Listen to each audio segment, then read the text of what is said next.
요한복음 16장 27절 말씀입니다. 요한복음 16장 27절 신약성경 177면입니다. 제가 봉독해 드리도록 하겠습니다. 이는 너희가 나를 사랑하고 또 내가 하나님께로부터 온 줄 믿었으므로 아버지께서 친히 너희를 사랑하심이라. 여러분, 데블즈 플랜이라는 프로그램을 들어보신 적이 있습니까? 요즘 넷플릭스에서 나오는 프로그램이 있다 보니까 TV가 아니고 넷플릭스이다 보니까 못 보신 분들도 많을 거예요. 지금 시즌2가 천천히 상영이 되고 있는데 저는 참 재밌게 보고 있습니다. 데블즈 플랜이라고 하면 직역을 하면 악마의 계획이죠. 그러니까 이제 이게 굉장히 막 어마무시한 그런 느낌을 주는데 사실은 굉장히 간단한 거예요. 한 10명에서 15명 정도의 아주 똑똑하고 뛰어난 사람들을 모은 다음에 그 사람들 계속 게임 시켜요. 그래서 게임 시켜서 지는 사람 탈락시키고 해서 마지막 남은 사람이 이제 가장 똑똑한 사람이 되어서 우승하는 것입니다. 그런 거를 이제 보는 건데 그런 거 이제 프로그램으로 만든 거예요. 그래서 이게 보면 뭐 게임이니까 그냥 게임 뭐 한번 질 수도 있지 이길 수도 있지 막 이러고 넘어갈 수도 있잖아요. 그런데 사람들이 생각보다 진심으로 임해요. 이게 특히나 정말로 똑똑하고 뛰어난 사람들이고 다 나름의 성공을 거둔 사람들이다 보니까 다들 승부욕이 있어요. 그래서 그 승부욕이 콸콸 넘치는 분들이다 보니까 그 지는 거를 못 견뎌하고 정말 조금만 이게 진행되다 보면 완전 감정적으로 몰입되는 그런 모습들을 볼 수가 있습니다. 그냥 상금에 걸려있어가 아니에요. 그 사람들이 진짜로 이기고 싶어서 상금은 뒷전이고 진짜 이기고 싶어서 완전 몰두하는 모습들을 볼 수 있거든요. 근데 그 사람들이 그 출연자들이 가장 감정적으로 몰입이 되는 그 순간이 언제인 줄 아십니까? 바로 배신을 당했을 때입니다. 게임을 하다 보니까 동맹도 맺고 연합도 맺고 하다가 그러면 당연히 배신도 있을 수 있는 것 아닙니까? 당연히 게임하다 보면 배신을 할 수도 있죠. 그러면 에휴 다음엔 그러지 마라 하고 넘어갈 수도 있는데 정말로 심각하게 배신을 당하면 그 정도로 안 끝나죠. 정말 얼굴 완전 새빨개지고 목소리도 크게 나오고 너 다음에 내가 어떻게 하나 보자 막 이렇게 삿대질도 나오고 막 그렇게 되는 게 배신의 그런 모습이에요.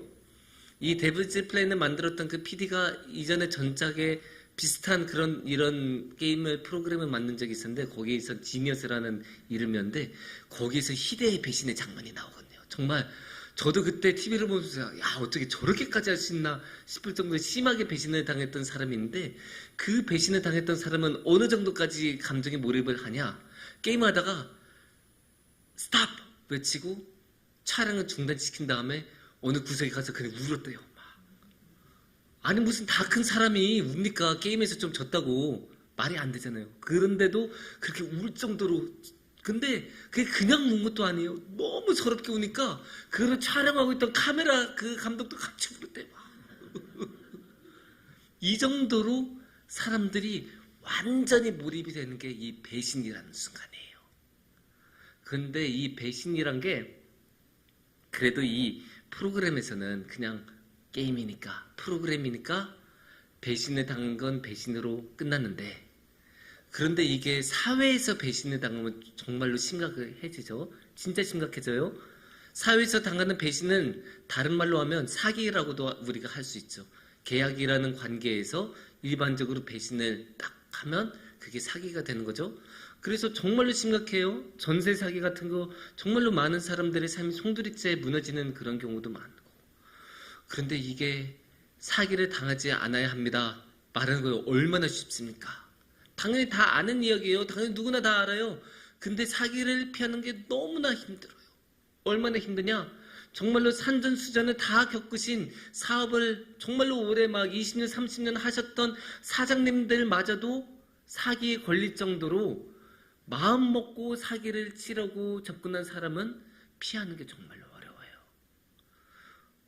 사실 사기를 피하는 방법은 간단한 방법이 하나 있습니다. 사람을 그냥 안 만나면 돼요. 모든 인간관계 다 단절시키고 그냥 나 혼자 살면 사기는 안 당하겠죠. 근데 그렇게 또 살 수는 없는 것 아닙니까? 우리가 또 무인도에서 살지 않는 이상 모두 인간관계를 하면서 살게 되고, 그렇게 인간관계를 하다 보면 당연히 누군가는 악한 의지를 가지고 사기를 치려고 접근을 할 수가 있습니다. 그런 것들을 이제 분별해내고 가려내는 게 지혜일 텐데, 그런 지혜를 갖는 게 너무 힘들어요. 정말로 이 사람이 사기를 칠 사람인지 사기를 치지 않고 나에게 도움이 될 사람인지 그런 거를 구분하는 게 정말로 어려워요.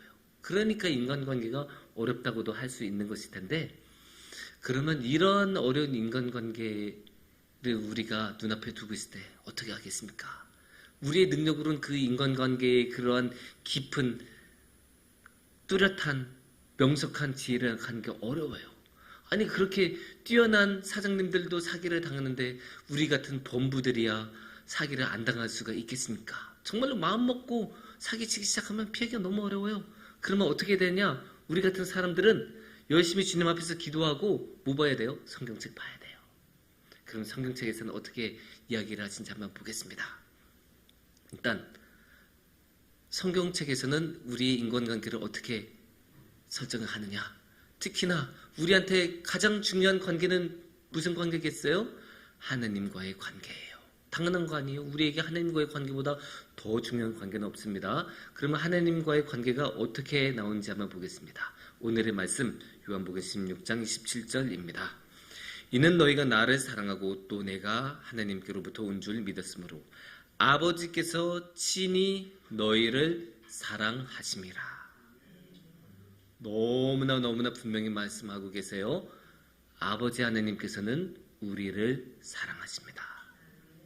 이게 분명한 성서의 말씀이고 성경에 기록된 말씀이고, 이것 이상으로 뭐 명확한 말씀이 없잖아요. 너무나 명확하게 아버지 하나님은 우리를 사랑하신다라고 말씀하고 계세요. 당연히 그럼 우린 이거를 붙잡고 살아가는 거예요.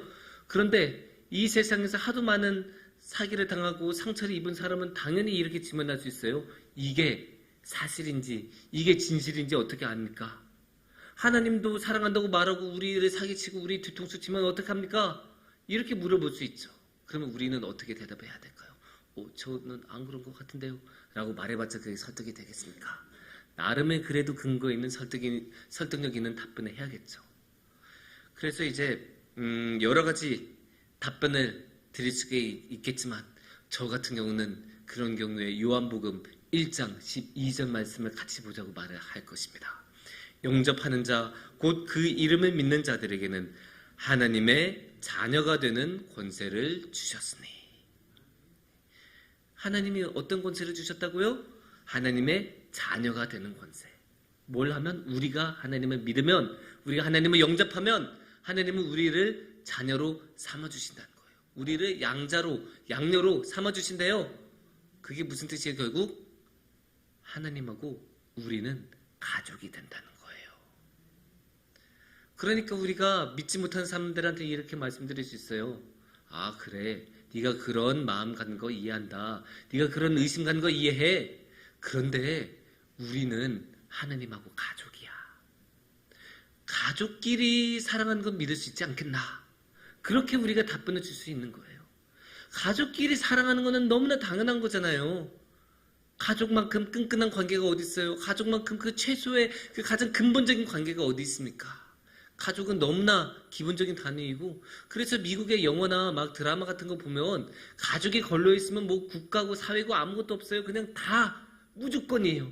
가족을 살리기 위해서 뭐든지 하는 것을 볼 수 있는데, 그게 가족이 가지고 있는 그런 최종적인 관계의 모습이고, 그 가족을 살리기 위해서는 정말로 무조건이라는 말이 통해요. 그리고 그렇게 해도 다들 이해를 해요. 그 사람이 그런 과정에서 불법을 저질러도 다른 사람들에게 불편을 끼쳐도 그 영화나 드라마를 본 사람이 그 사람을 욕하지 않아요. 가족을 위한 거니까. 그렇게 이해를 하거든요. 그럼 그거를 여기에 대입하면 어떻게 되겠습니까? 하나님과 우리는 가족이니까 하나님께서 우리에게 주신 사랑은 정말로 믿을 수 있다. 하나님은 그렇게 우리에게 무조건적으로 행동해 주시고 우리를 무조건적으로 지켜주신다. 그렇게 우리가 자신 있게 말을 할 수가 있는 거예요. 물론 이제 이렇게 말씀하시는 분들도 계십니다. 가족은 좋은데 그게 가족하면 우리가 흔히 생각하는 이미지고, 그렇게 돼야 하는 게 마땅한 바인데 우리 가족은 사이가 좋지 않습니다. 그렇게 말씀하시는 분들도 계세요. 근데 이게 사실 부정할 수 없는 사실이에요. 정말로 그런 경우가 많고 정말로 안타깝게도 그런 경우가 너무 많아요. 가정폭력이 있는 집들, 집에서 그 부모에게 십수년간 학대를 받은 그런 자녀들도 있고 너무나 그런 경우가 많아요. 또는 이제 부모를 그냥 돈 벌어다 주는 사람으로만 생각하는 그런 경우도 있고 가족이라고 해서 다 그렇게 단란하고 사랑으로 똘똘 뭉쳐있는 그런 경우가 항상 있는 건 아니에요. 그렇지 않은 경우도 굉장히 많아요. 그리고 안타깝게도 생각보다 그런 경우가 훨씬 많아요. 그래서 그런 사람들은 충분히 말할 수 있죠. 아유, 그 가족 원래는 그래야 되는 게 맞는데 가족이라고 해서 항상 그 사이가 좋은 건 아니지 않습니까? 성경도 그런 거 잘 알아요. 성경도 그런 현실에 무감각하지 않습니다. 그걸 어디서 알 수 있냐? 하나님하고 이스라엘 간의 관계를 보면 알 수 있죠. 이제 하나님 믿는 사람들은 하나님의 자녀니까 당연히 하나님하고 이스라엘도 그 부모 자식 관계로 볼 수가 있잖아요. 그런데 이스라엘이라는 친구들이 어떻게 합니까? 맨날 우상 섬기고 맨날 하나님 싫어하는 짓 하고 맨날 하나님 말씀 안 듣고 맨날 예언자들 쫓아내고 맨날 그렇게 하나님의 가슴 아프게 하는 그런 행동을 하지 않습니까? 그러니까 하나님이 그러지 말라 다 이르기도 하고 선지자 보내서 그 막기도 하고 어떻게든 그렇게 못하게 벌도 주고 이방 민족도 보내고 여러 가지 수를 씀에도 불구하고 말을 안 들어요. 가족이어도 그게 안 되는 경우가 있어요. 그래서 너무나 답답한 거죠. 그런 경우를 성경도 너무나 잘 알아요. 그럼에도 불구하고 우리가 이렇게 가족 간의 사랑마저도 의심한 사람들한테는 이렇게 말씀을 드릴 수 있습니다. 그럼에도 불구하고 가족은 결정적인 순간에는 같은 편이 됩니다. 정말로 위험한 순간, 정말로 이제는 더 이상 어떻게 할 수 없다 그런 순간이 오면 우리가 그때 눈을 돌려서 도움을 구할 수 있는 사람들은 가족밖에 없어요. 정말로 마지막 순간에 손 벌릴 수 있는 사람들은 가족밖에 없어요. 그래서 가족이 그렇게 중요하고 가족의 사랑이 진실한 거예요. 성경도 그렇죠. 아까 이스라엘과 하나님의 관계를 이야기했는데 가장 마지막 순간에는 결국 하나님이 이스라엘 백성들 항상 지켜주시고 항상 구원해 주시잖아요.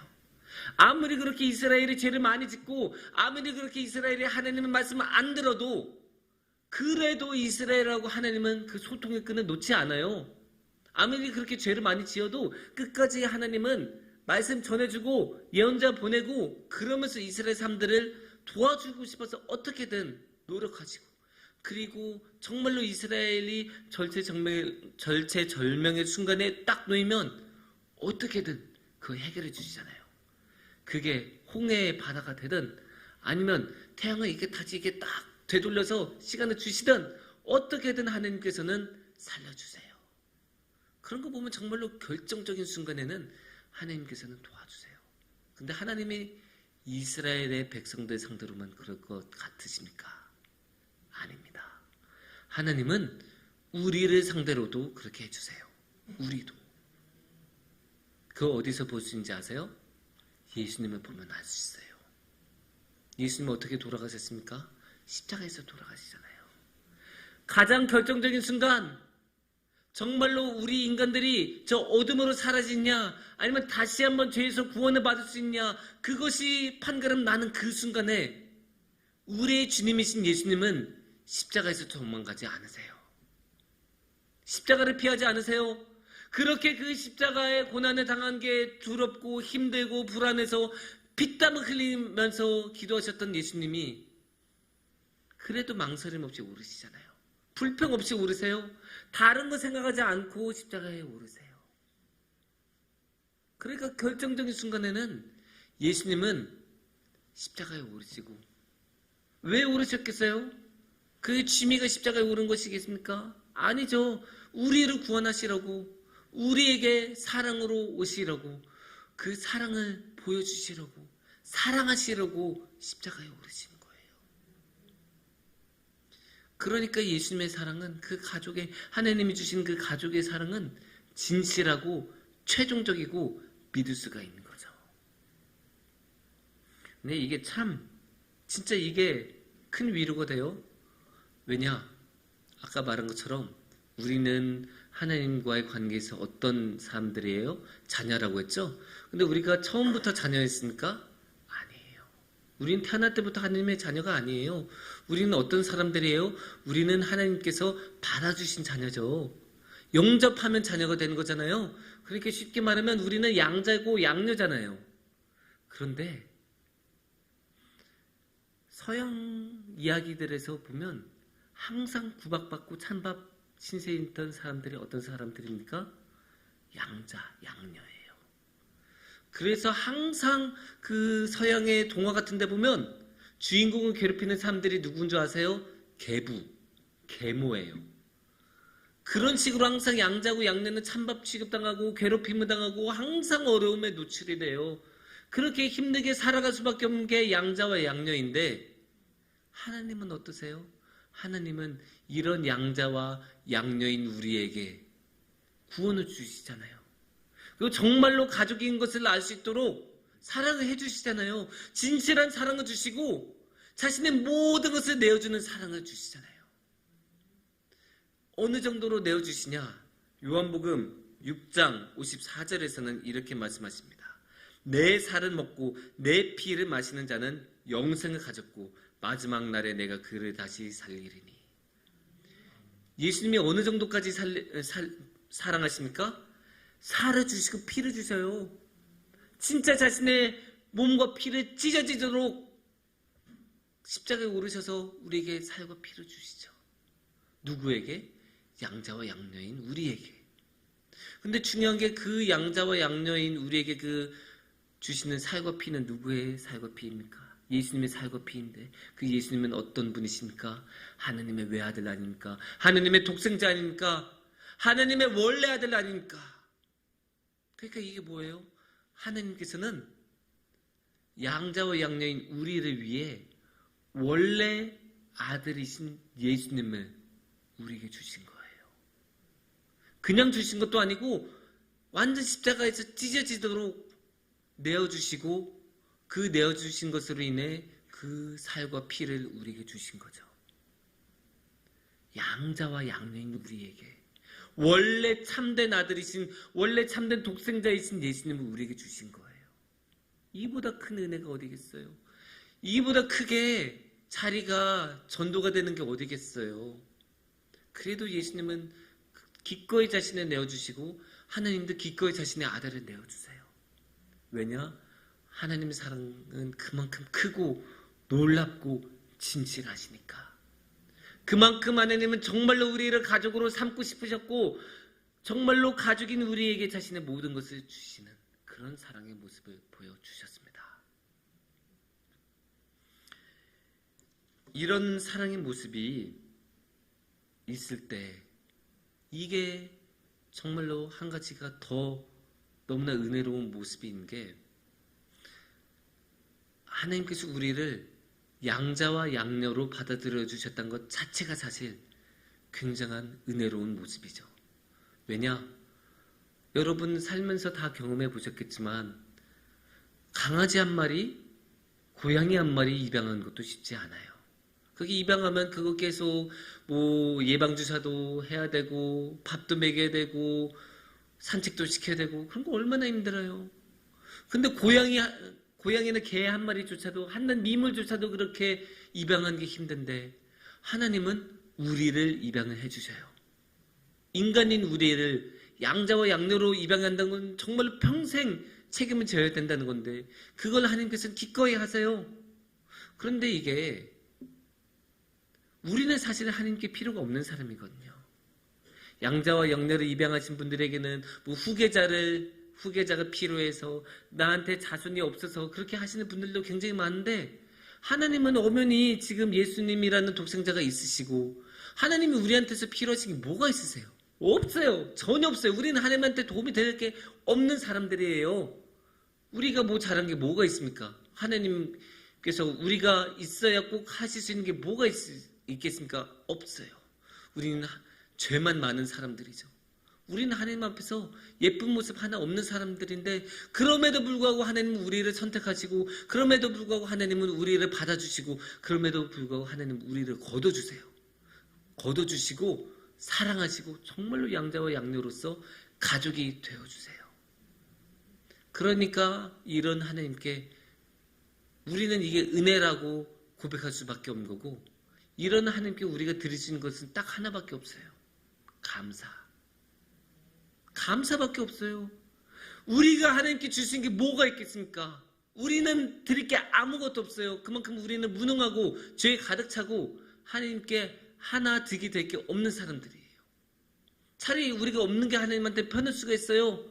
하지만 하나님께서는 우리를 거둬주시고 우리에게 사랑을 주시고 우리에게 살과 피를 주시지 않으셨습니까?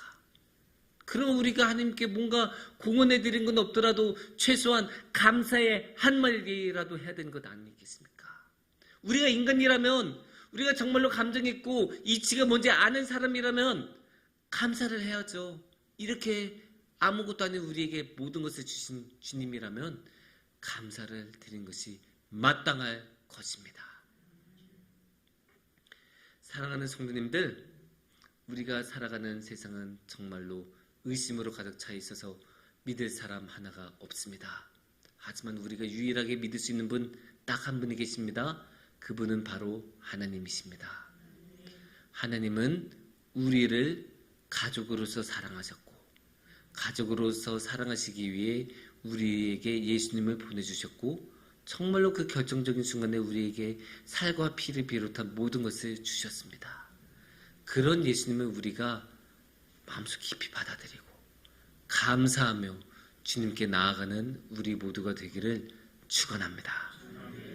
기도드리겠습니다.